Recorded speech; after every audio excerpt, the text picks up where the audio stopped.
for growth would have been Nadine Ross, right? This ex-paramilitary leader of Shoreline. Yeah. I mean, and the personalities couldn't be further apart. You have the enigmatic Chloe Fraser, hustler, wheeling, dealing, always backing out when it gets too tough. And then the pragmatic, militant leader, Nadine Ross. It was perfect.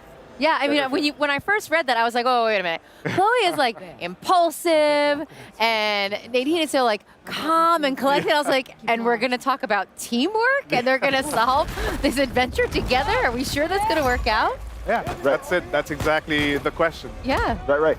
So another thing we saw in that trailer is you guys revealed who the villain is in the game. And it's somebody that a lot of people might not have known about. I think diehard Uncharted fans might know who this is. Could you explain who that is, though?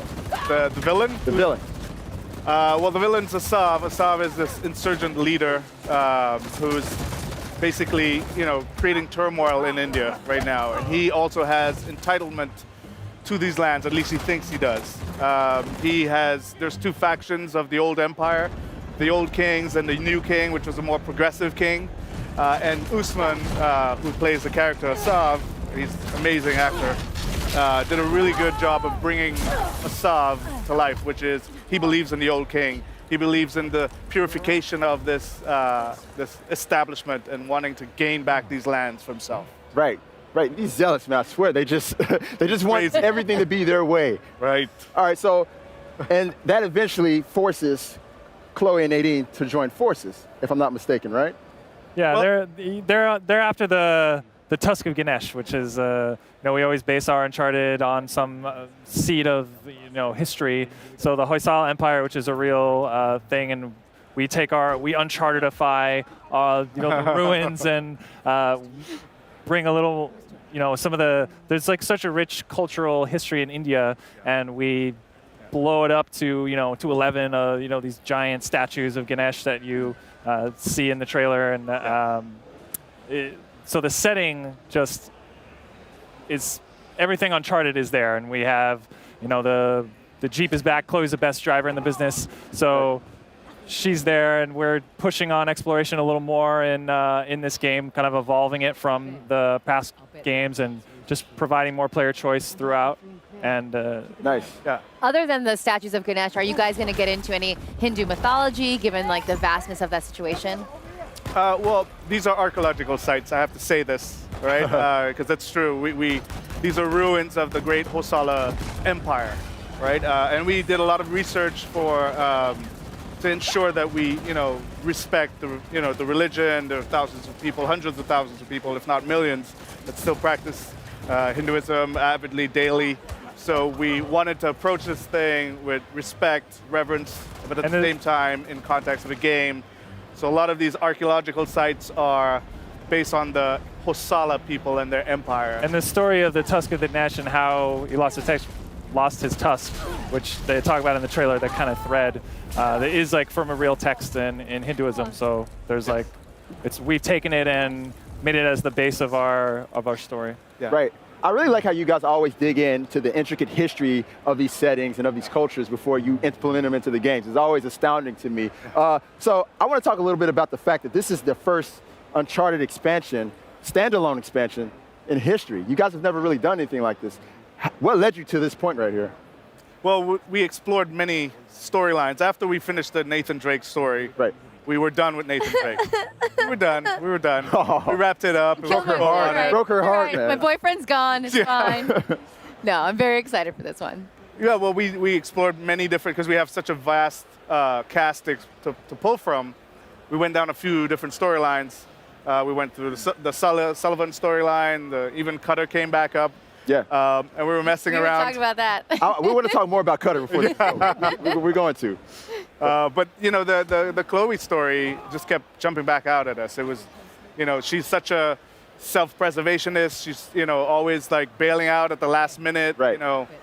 And she was just an intriguing character. Exactly. Yeah. She's a survivor. And we wanted to see how, just putting her up with someone like Nadine, if Chloe was the showrunner, if this was her job. How would she fare? What would she stand to lose now that she has everything to lose? Right. Would she go all the distance? Would she complete the task? So these were the questions we started with that led to the last thing. You know, that's the one similarity I can see between the both of them. Is they're both kind of survivors. I kind of got that vibe from Nadine in Uncharted 4. Yeah. The way she was, you could tell she really didn't like Wraith, but she was working with them because Yeah. it was for her betterment, you know? Of course. And it was kind of the same thing with Chloe and Drake in Uncharted 2, so I really like that. Yeah. All right, so, you know, I'm a big multiplayer fan. Kurt, you know this. You know this more than anybody. I love the Uncharted multiplayer. Will there be any tie-ins of any sort from the game? So yeah, so Lost Legacy comes with the entire multiplayer suite of Uncharted. We're kind of unifying the multiplayer. So both Uncharted 4 and Lost Legacy have the same multiplayer. So you get everything with all the DLCs released, all the survival mode, the co-op, and then yeah. So all the DLC they've done, and then we're gonna have some Lost Legacy content in the future that we'll be talking about soon. That is so great. How was it kind of taking this different path as far as narrative goes? You know, you had this wisecracking, very clever, witty Nathan Drake, and now you have like a completely different personality in the driver's seat. How was it kind of changing gears on that? I mean, we built the game around Chloe, so Yeah. you know the tone of the game reflects her state of mind and where she goes, the arc that we're going to be pushing. It's a little grounded, a little more grounded, maybe even darker at times, but it's still fun.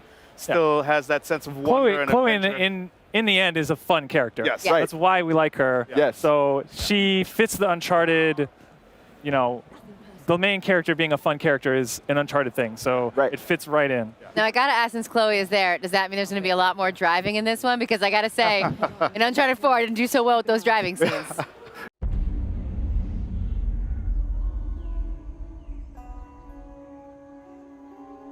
The trident, the bow and arrow, the axe, the great battle in which Ganesh lost his tusk. We find these symbols. We find the tusk.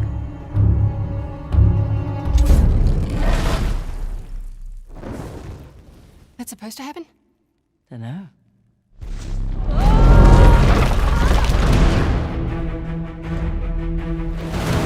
Welcome to downtown Halabadu. Last known resting place of the Tusk of Ganesh. I don't like it. You don't like anything. Oh, thank you. I'm slipping. You know that treasure hunting is not at the risk of us, right? Neither is being a mercenary. You two. Partners. And hello, gorgeous.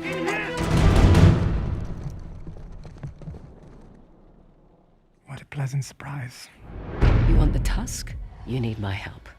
A thief, Collector of antiquities. a parasite, who exploits our struggle in order to fatten her pockets. So that's a no. Felt like a no. I must admit, you are quite the schemer. You were going to sell me out, weren't you? Your history with the Sav made you the obvious choice. You lied to my face. Cards on the table. I need your help. And if you want the tusk, you need mine. Guess a limpet can't change his spots. You know nothing about me. Another casualty of war. Don't!